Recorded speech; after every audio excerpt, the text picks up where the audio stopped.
All right, today we'll talk about corn. And corn is probably one of the most misleading crops to grow, simply because you see it everywhere, especially if you're in the Midwest. And in the summer, you can buy it for a dime. It would imply that growing it is pretty easy and straightforward.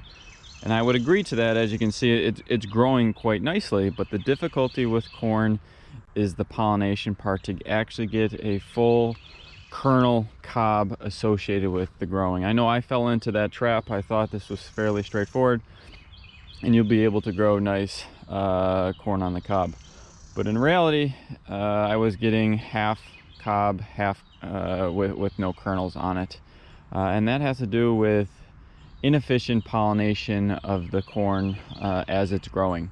So if you look at the corn itself, it has kind of the longer stalk. You see that very indicative silk, and up top you see this kind of weird little chandelier looking thing. So the way this goes is your pollen is up here. So this is the male part, referred to as the tassel. Here's the little anthers. I don't want to touch them too much, but inside of there is where all the pollen is. And the way pollination goes is that it's simply wind pollination or by chance. So if you look at the plant itself, you see a lot of these little things are falling down and they're trying to pollinate that. And you can see a lot of it is falling kind of here on the ground. It's all over the place and it's not getting that, getting into the silk of the cob, meaning your kernels are not going to be fully present in the cob itself. So whenever you grow corn, that's why they always say it has to be in a group.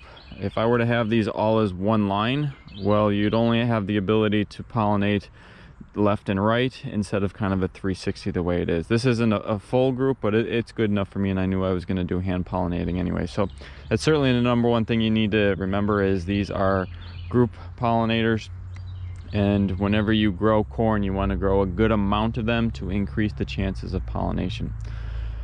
So if you want to hand pollinate, this is how you would do it. If you want to actually go into making your own corn, if you ever go into the Midwest, you always see people taking down these tassels, and those tassels are what's causing the pollination here. But if you want to cross pollinate with another form of pollen, you'd have to take that off and then put the pollen on there. So this is how you want to do it. You have the silk up there. I don't know how much per little strand, how much you need that to do down there, but essentially you want to cut off, if you can kind of see it, you see all the pollen going out, it's like raining. And what you want to do here is be very liberal with this. So you want to go as much as you can over and over, just get all that pollen out of the anthers. And each one of these strands represents a kernel on the cob. Doesn't really matter where you put it, as long as it's somewhere on the strand itself. So in order to have full pollination, you need to pollinate every single one of those strands. So again, I don't know how much you need of the male part onto this. We'll just do one at a time, but I'll probably do a couple.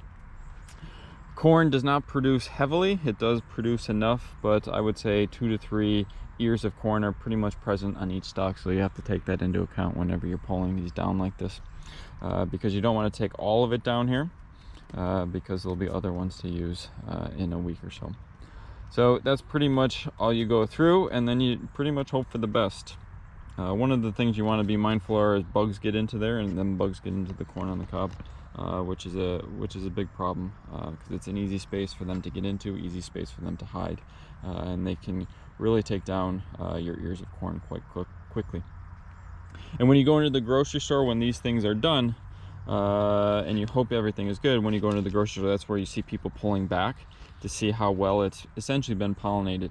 And if you see one that was not 100% pollinated, it's not to say that the corn did not grow well. It grew, it just did not get pollinated as nicely. The other key thing to note is, as soon as you see this appearing, and you can kind of tell when you see all of the anthers falling all over the place, it has to be pollinated within a specific time frame. Same thing with squash and that. So if you do not pollinate this in a ready time frame, you'll see a lot of the flowers just die off, because there's a specific time frame you need that pollination to occur. People say around within 10 days, as soon as these appear, you should already start pushing the pollen down there. I don't really have a good gauge for it. Typically, when I do see these things, I'm already trying to do it as quickly as I can, just so I know that the pollination gets to where it needs to be.